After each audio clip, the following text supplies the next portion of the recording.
नमस्कार सभी को। आप सभी का आपके अपने इस YouTube चैनल पर हार्दिक स्वागत है। आज हम NCERT कक्षा 12 की आरोह भाग 2 पुस्तक में पद्य से संबंधित पाठ है 9 फिराक गोरखपुरी से संबंधित जो पाठ है वो आज शुरू करने जा रहे हैं। फिराक गोरखपुरी जो है इनका मूल नाम क्या है? इनका मूल नाम है रघुपति सहाय फिराक। इनका जन्म 28 अगस्त 1896 ईस्वी को गोरखपुर उत्तर प्रदेश में होता है। फिर इनकी शिक्षा की बात करें तो रामकृष्ण की कहानियों से इनकी शिक्षा शुरू होती है। बाद की शिक्षा अरबी, फारसी, अंग्रेजी भाषा में होती है। 1917 ईस्वी में ये डिप्टी कलेक्टर के पद पर चयनित होते हैं, पर स्वराज आंदोलन के लिए 1918 में इन्होंने ये नौकरी छोड़ दी। इस पद का त्याग इन्होंने कर दिया। 1920 ईस्वी में स्वाधीनता आंदोलन में हिस्सेदारी के कारण 1.5 वर्ष की इनको जेल भी हुई थी। इलाहाबाद विश्वविद्यालय के अंग्रेजी विभाग में ये अध्यापक भी रहे थे। फिर इनको सम्मान कौन कौन से सम्मान प्राप्त हुए हैं? गुले नगमा के लिए इनको साहित्य अकादमी पुरस्कार दिया गया था। ज्ञानपीठ पुरस्कार भी इनको प्राप्त हुआ था। सोवियत लैंड नेहरू अवार्ड भी इनको मिल चुका था। फिर इनकी महत्वपूर्ण कृतियाँ कौन कौन सी हैं? गुले नगमा, बज़्म जिंदगी, रंगे शायरी, उर्दू गजल गोई। इनका निधन सन 1983 ईस्वी को होता है। अब तुमसे रुखसत होता हूँ, आओ संभालो साजे गजल, नए तराने छेड़ो, मेरे नगमों को नींद आती है। उर्दू शायरी का बड़ा हिस्सा रोमानियत, रहस्य और शास्त्रीयता से बंधा रहा है, जिसमें लोक जीवन और प्रकृति के पक्ष बहुत कम उभर पाए हैं। नजीर, अकबराबादी, इल्ताफ हुसैन हाली जैसे दिन कुछ शायरों ने इस रिवायत को तोड़ा है। उनमें एक प्रमुख नाम है फिराक गोरखपुरी का। फिराक ने परंपरागत भावबोध और शब्द भंडार का उपयोग करते हुए उसे नई भाषा और नए विषयों से जोड़ा है। उनके यहाँ सामाजिक दुख दर्द व्यक्तिगत अनुभूति बनकर शायरी में ढला है। इंसान के हाथों इंसान पर जो गुजरती है उसकी तलक सच्चाई और आने वाले कल के प्रति एक उम्मीद, दोनों को भारतीय संस्कृति और लोक भाषा के प्रतीकों से जोड़कर फिराक ने अपनी शायरी का अनूठा महल खड़ा किया है। उर्दू शायरी अपने लाक्षणिक प्रयोगों और चुस्त मुहावरेदारी के लिए विख्यात है। शेर लिखे नहीं जाते, कहे जाते हैं, यानी एक तरह का संवाद प्रमुख होता है। मीर और गालिब की तरह फिराक ने भी कहने की शैली को साधकर आम आदमी या साधारण जन से अपनी बातें कही है। प्रकृति, मौसम और भौतिक जगत के सौंदर्य को शायरी का विषय बनाते हुए कहा है, दिव्यता भौतिकता से पृथक वस्तु नहीं है, जिसे हम भौतिक कहते हैं वही दिव्य भी है। फिराक की रुबाई में हिंदी का एक घरेलू रूप दिखाई देता है। भाषा सहज और प्रसंग भी सूरदास के वात्सल्य वर्णन की सादगी की याद दिलाता है। मुझे चांद चाहिए मैया री, मैं चंद्र खिलौना ले हो जैसे बिंब आज भी उन बच्चों के लिए एक मन लुभावन खिलौना है, मन को लुभाने वाला, जो वातानुकूलित कमरों में बंदे नहीं रहते, छत पर चटाई बिछाकर सोते हैं तथा चंदा मामा के नदिया किनारे उतरने और कल्पित दूध भात खाने की कल्पना से वो निहाल हैं। मामा भी तो एक साक्षात खिलौना है, बच्चों का, खासकर उन बच्चों का जिनके जीवन में महंगे खिलौने भले न हो, पर जो चंद्राव रिश्तों का मर्म समझते हैं। एक कठिन दौर है ये है, घर लौट बहुत रोए माँ बाप अकेले में, मिट्टी के खिलौने भी सस्ते न थे मेले में, लोका लेना घुटनियों में लेकर कपड़े पहनाना, गेहूं से कंघी करना, रूपवती मुखड़ा, नरम दमक, जिदियाया बालक, रस की पुतली, ये कुछ विलक्षण प्रयोग हैं। हिंदी, उर्दू और लोक भाषा के अनूठे गठबंधन के लिए गांधी जी हिंदुस्तानी के रूप में परिचित करना चाहते थे। माँ हाथ से आईना देखकर बच्चों को बहला रही है, देख आईने में चांद उतर आया है, चांद की परछाई भी चांद ही होती है, कल्पना की आंख का भला क्या मुकाबला। रूपवती मुखड़े पे नर्म दमक लाने के लिए चट्टे क्षमा से पर्व त्योहार पर ही सही कुछ नैनी फरमाइशें भी पूरी कर दी जाती हैं। दिवाली में चीनी मिट्टी के खिलौने, राखी में बिजली की तरह चमक रहे लच्छे। रक्षाबंधन एक मीठा बंधन है, रक्षाबंधन के कच्चे धागों पर बिजली के लच्छे हैं। सावन में रक्षाबंधन आता है, सावन का जो संबंध झीनी घटा से है, घटा का जो संबंध बिजली से, वही संबंध भाई का बहन से है। पाठ में फिराक की एक गजल भी शामिल है। रुबाइयों की तरह ही फिराक की गजलों में भी हिंदी समाज और उर्दू शायरी की परंपरा भरपूर है। इसका अद्भुत नमूना यह गजल है।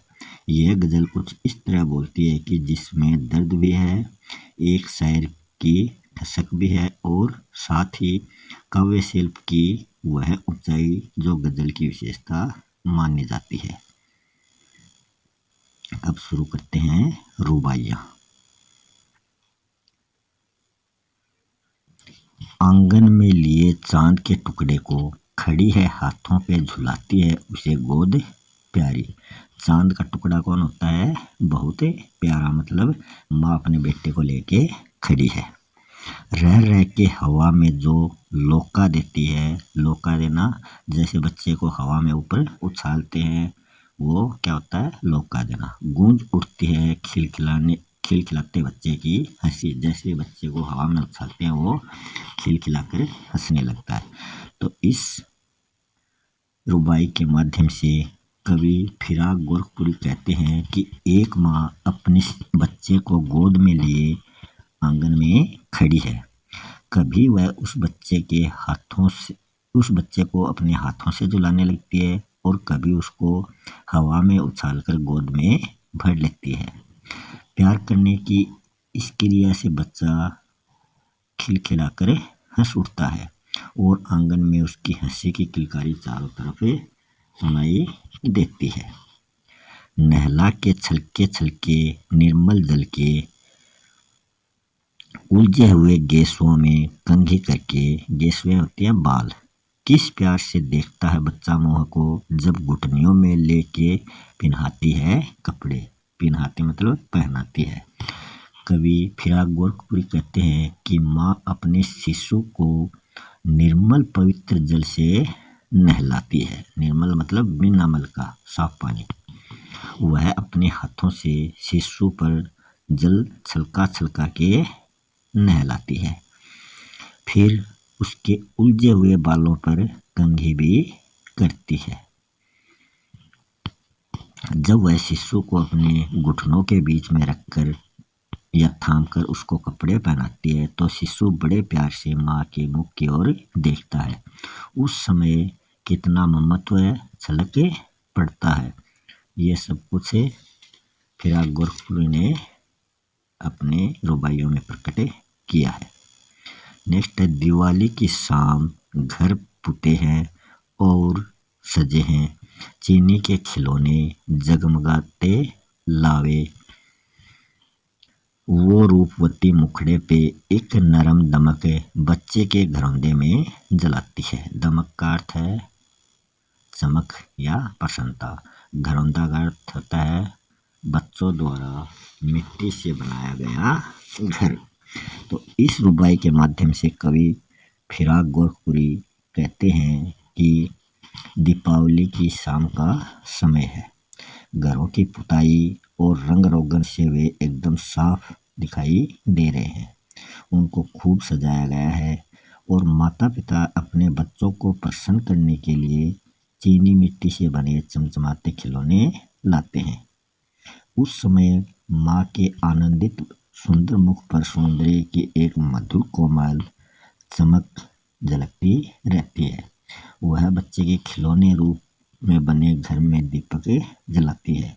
ये सब क्रिया देखकर बच्चा बहुत खुश होता है। आंगन में ठुनक रहा है। ठुनक रहा मतलब नकली रोना रोना। जिद आया, जिद करने लगा। बालक तो है ही चांद पे ललचाया। दर्पण उसे देख के कह रही है, माँ देख आईने में चांद उतर आया। आईना मतलब दर्पण, शीशा। तो इसमें फिर गोरखपुरी कहते हैं कि बालक अपने आंगन में झूठ मूठ ही रो रहा है और वह बालक तो है ही, उसका मन चांद लेने पर मचल उठा है। वो सोच रहा है कि मैं इस चांद को लूं और वह माँ से चांद ला देने की जिद करता है और झूठ मूठ में रोने लगता है। माँ उसके हाथ में दर्पण देकर बतलाती है कि देख चांद इस दर्पण में आ गया। माँ कहती है देख अभी मैं उस चांद को तेरे पास ला देती हूँ और वो उसको शीशा दिखाती है और उस शीशे में भी उस चांद की परछाई नजर आती है। चांद का सुंदर प्रतिबिंब दर्पण में उतर आता है। अब यह चांद तेरा हो गया। रक्षाबंधन की सुबह रस की पुतली छाई है। घटा गगन की हल्की हल्की बिजली की तरह चमक रहे हैं लच्छे। भाई के है बांधती चमकती राखी। यहाँ रक्षाबंधन का वर्णन किया गया है। पुतली होता है गुड़िया या नन्ही वाली का, और जो घटा है वो है बादलों का एक समूह है। गगन है आकाश। लच्छे है तारों से बनी हुई राखी। फिराक गोरखपुरी कहते हैं कि आज रक्षाबंधन का पवित्र दिन है। आकाश में काले काले बादलों की घटा छाई हुई है। एक नन्ही सी बालिका जो रस की पुतली सी सुकुमार है, कोमल है, उसके पास बिजली की तरह जगमगा रहे सलमे सितारे के लच्छों से बनी एक राखी है। वह प्रसन्नता से अपने भाई की कलाई में उस चमकती राखी को बांधती है। रुबाई उर्दू और फारसी का एक छंद या लेखन शैली होती है जिसमें 4 पंक्तियां होती हैं। देखो सभी में 4-4 पंक्तियां हैं। उनकी पहली पंक्ति, दूसरी और चौथी पंक्ति में तुक मिलती है। इसकी पहली, दूसरी और चौथी पंक्ति में तुक मिलती है।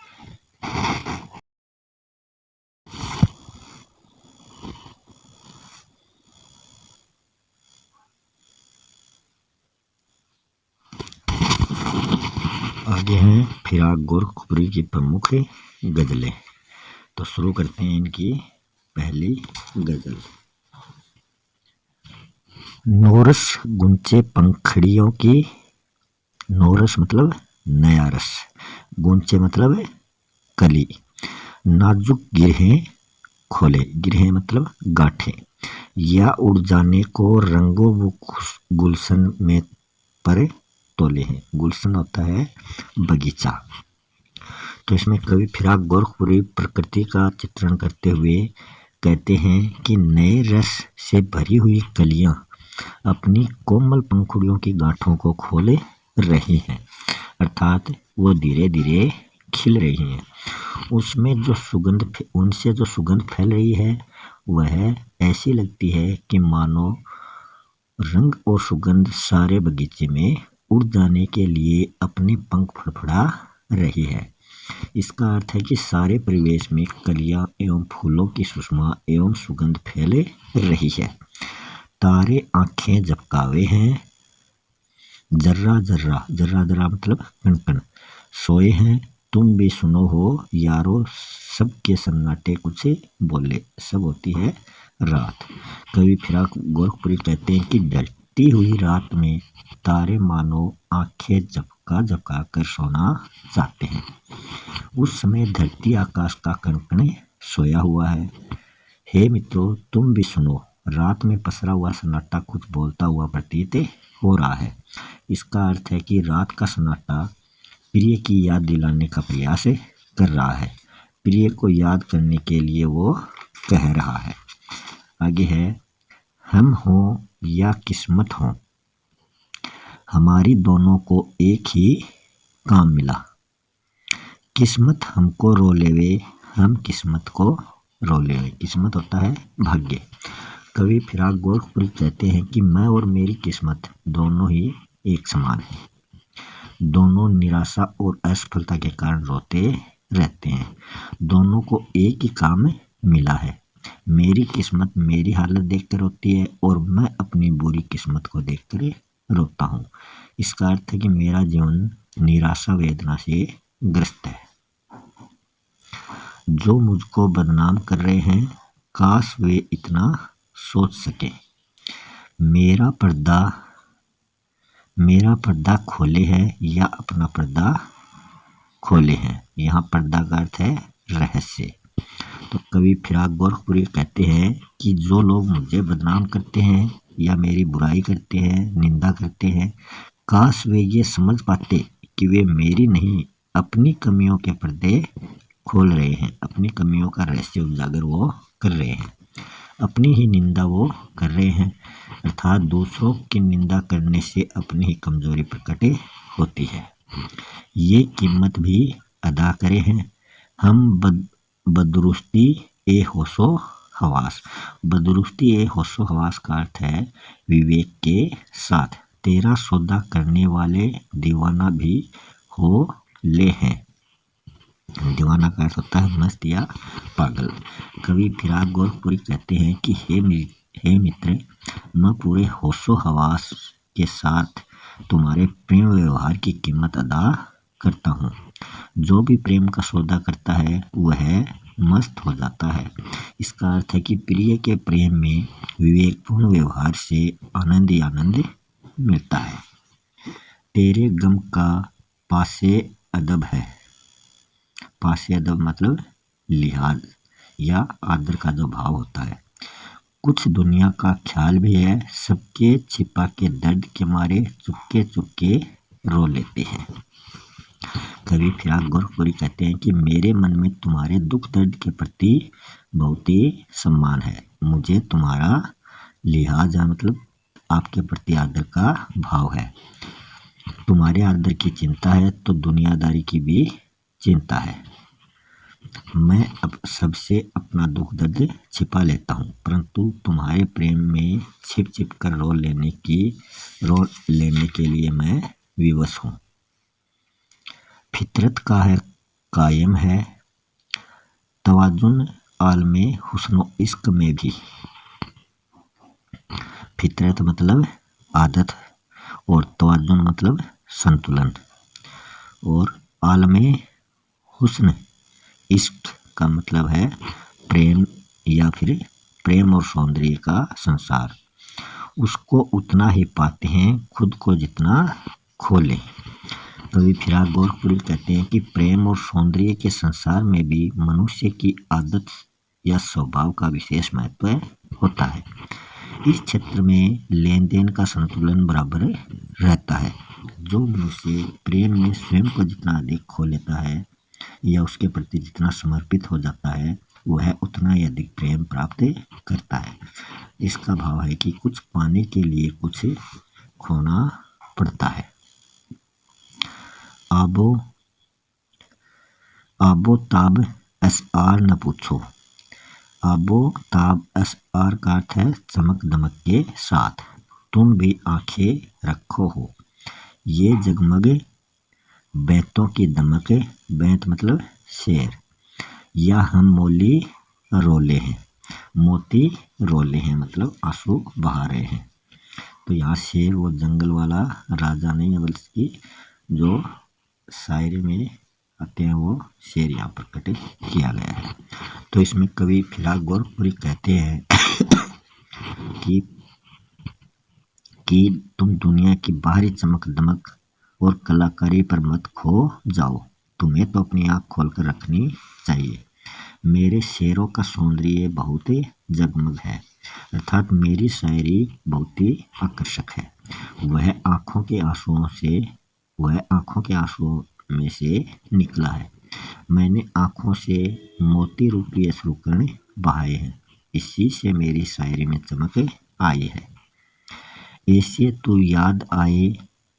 ऐसे में तू याद आए है अंजुमने मय, मतलब शराब की महफिल में रिंदों होता है शराबियों को। रात गए गर्दू पे फरिश्ते, गर्दू होता है आकाश, फरिश्ते होते हैं देवदूत। बाबे गुनह है जग खोले हैं, बाबे गुनह है मतलब पाप का अध्याय।